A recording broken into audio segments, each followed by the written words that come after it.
آج صلاۃ التراوی کہتے ہیں، میرے نبی کے زمانے میں اسے قیام اللیل کہا جاتا تھا۔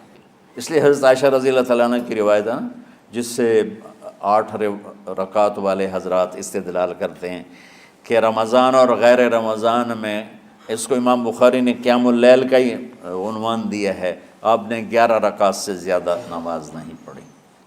ایک ضعیف روایت میں ہے کہ آپ نے 3 دن پڑھائی نماز، یہ تو صحیح روایت ہے۔ کتنی رکعت پڑھائی؟ تو ایک ضعیف روایت میں ہے کہ 20 رکعت پڑھائی۔ اچھا، ضعیف روایت سے عبادت ثابت نہیں ہو سکتی حکم شرعی۔ تو جب حضرت عمر رضی اللہ تعالیٰ عنہ نے سب کو، اب میرے نبی کے دور میں 3 دن کے بعد آپ تو آئے نہیں کہ کہیں فرض نہ ہو جائے، تو صحابہ اپنے طور پر قرآن سنتے تھے ٹولیوں میں۔ صدیقی دور میں 2 سال وہ فتنوں میں گزرا، تو اس میں بھی اسی طرح چلا کہ ٹولیوں میں ہوتے تھے۔ حضرت عمر رضی اللہ عنہ کے زمانے میں حکومت مضبوط ہو گئی، طاقتور ہو گئے، تو ابتدائی سالوں میں نہیں، چند سالوں کے بعد اب مسجد میں تشریف لائے تو لوگ اس طرح کوئی 4 ادھر 4 ادھر 5 ادھر 10 ادھر 20 ادھر، تو کہنے لگے ان کو ایک امام پہ جمع کر دیا جائے تو کتنا اچھا ہوگا۔ تو آپ نے سب کو اکٹھا کیا اور ابی بن کعب رضی اللہ تعالیٰ عنہ کو امام بنایا، اور سب کو ایک نماز پہ جمع کر کے 20 رکعت کا حکم عطا فرمایا۔ تو حضرت عمر کا یہ عمل اس حدیث کو مضبوط کر دیتا ہے کہ چونکہ میرے نبی نے کہا علیکم بسنتی و سنت الخلفاء الراشدین من بعدی، کہ میری اور میرے خلفاء راشدین کی سنت پر مضبوطی سے عمل کرنا۔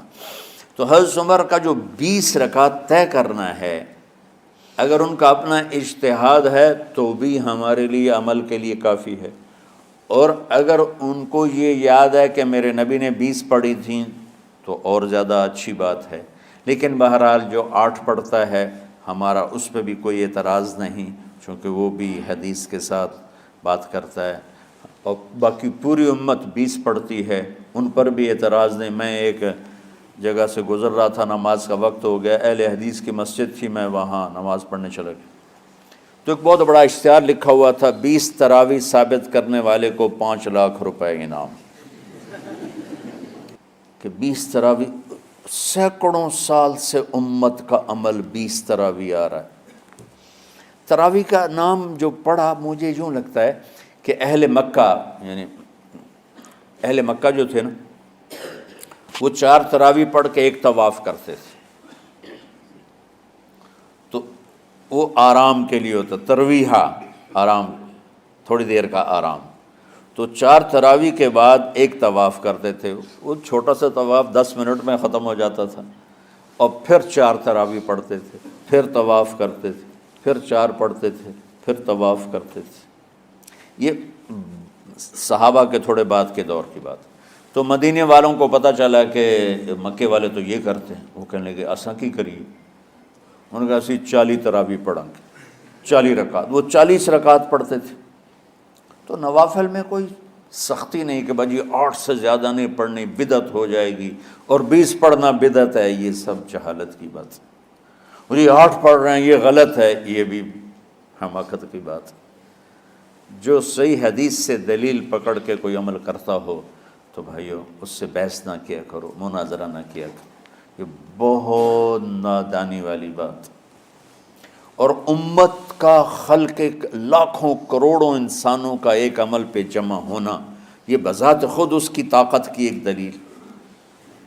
اور حرمین جب سے میرے رب نے حضرت عمر نے 20 رکعت شروع کی، آج تک وہاں بھی ساری مساجد میں 8 رکعت تراویح ہوتی ہے، لیکن حرمین کی مسجد میں 20 رکعت، ادھر بھی ادھر بھی۔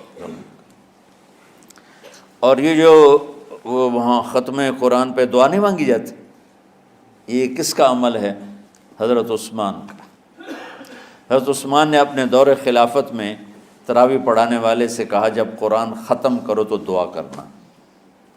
وہ کہنے لگے جی کیا دعا کروں؟ کہ جو تیرے دل میں آیا کرنا۔ تو ختم قرآن کی رات تراویح کی آخری رکعت میں من الجنت والناس کے بعد دعا کے لیے ہاتھ اٹھانا، یہ حضرت عثمان رضی اللہ تعالیٰ عنہ نے اس کو زندہ